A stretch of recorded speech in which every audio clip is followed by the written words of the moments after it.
Hello friends, SK channel में आप सबका स्वागत है। कार्तिक का महीना आने वाला है, तो दोस्तों कार्तिक में कन्याएं नहाती हैं, औरतें नहाती हैं। तो आज मैं आपको कार्तिक की कहानी सुनाऊंगी, जिसे कार्तिक नहा के आप सुबह नहा कर आप कहानी सुन के और अपना व्रत खोल सकते हैं। तो दोस्तों कार्तिक का महीना था। एक बुढ़िया कार्तिक का व्रत भी करती थी, पूरा कार्तिक व्रत करती थी वह। उसके लिए कृष्ण भगवान खिचड़ी का कटोरा रख कर जाते थे। वह बुढ़िया खिचड़ी खाती और अपना व्रत खोल लेती। पड़ोसन देख कर जलती थी, इसका कोई नहीं, फिर भी इसको रोज खिचड़ी मिलती है। एक दिन बुढ़िया कार्तिक नहाने गंगा चली गई। भगवान आए और खिचड़ी का बेला रखकर उसके मकान में और चले गए। तो पड़ोसन ने खिचड़ी का कटोरा उठाया और उसके मकान के पीछे फेंक दिया। बुढ़िया आई तो खिचड़ी का कटोरा नहीं मिला। वह भूखी रही और कहने लगी, मेरी खिचड़ी कहाँ गई, मेरा बेला नहीं मिला। मकान के पीछे खिचड़ी के 2 फूल बन गए। जो खिचड़ी का जो बेला था, कटोरा था, पड़ोसन ने जो फेंका था, उसके 2 फूल के पौधे बन जाए, 2 फूल बन जाए। राजा एक उस नगरी का जो राजा था वह घूमते हुए उस साइड से आया और उसे वह 2 फूल दिखाई दिए।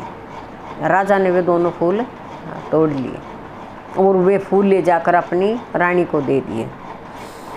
तो रानी ने जब वह फूल सूंघे तो उससे भगवान की कृपा से उस रानी को गर्भ ठहर गया। राजा रानी के कोई संतान नहीं थी, तो रानी ने दो बेटों को जन्म दिया। वह फूल जो 2 फूल थे वे तो भगवान की शक्तियाँ थी। उससे सूंघने से रानी गर्भवती हो गई, तो उसने 2 बेटों को जन्म दिया। लड़के बड़े होने लगे, लेकिन बूढ़ी माई कहती, ना मेरी खिचड़ी मिली ना मेरा कटोरा मिला। बूढ़ी माता रोज का यही गीत बनाए रखती। जब ये लड़के बड़े हो गए तो शिकार के लिए निकल गए। तो बुढ़िया कहने लगी, कहाँ गई मेरी खिचड़ी, कहाँ गया मेरा बेला।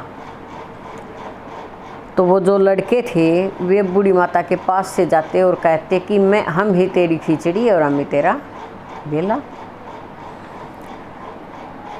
तो बुढ़िया माता जब भी शिकार खेलने जाते बुढ़िया माता यही कहती, और रोज़ाना वे लड़के भी यही कहते, हम ही तेरी खिचड़ी और हम ही तेरा बेला।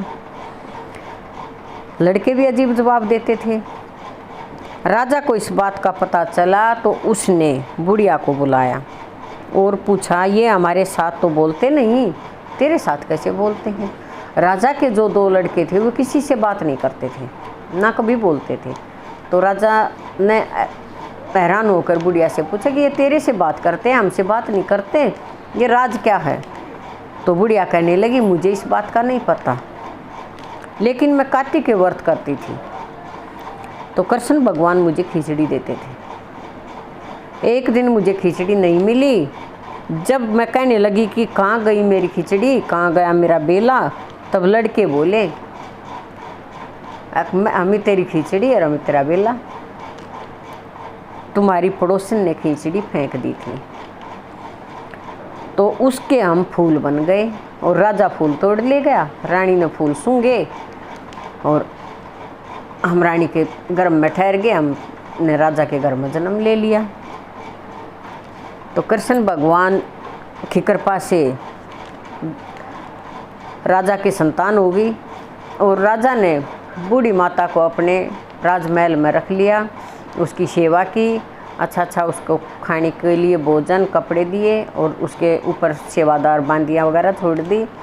तो जैसी बुढ़िया ने तपस्या की थी, कार्तिक नहाया, अपनी तपस्या की, वैसा सब जैसा फल बुढ़िया को मिला है नहाने के बाद, व्रत करने के बाद, वैसा सभी माताओं बहनों को मिले।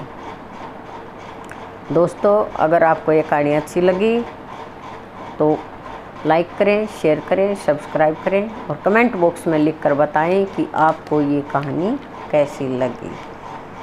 जय श्री कृष्ण भगवान की।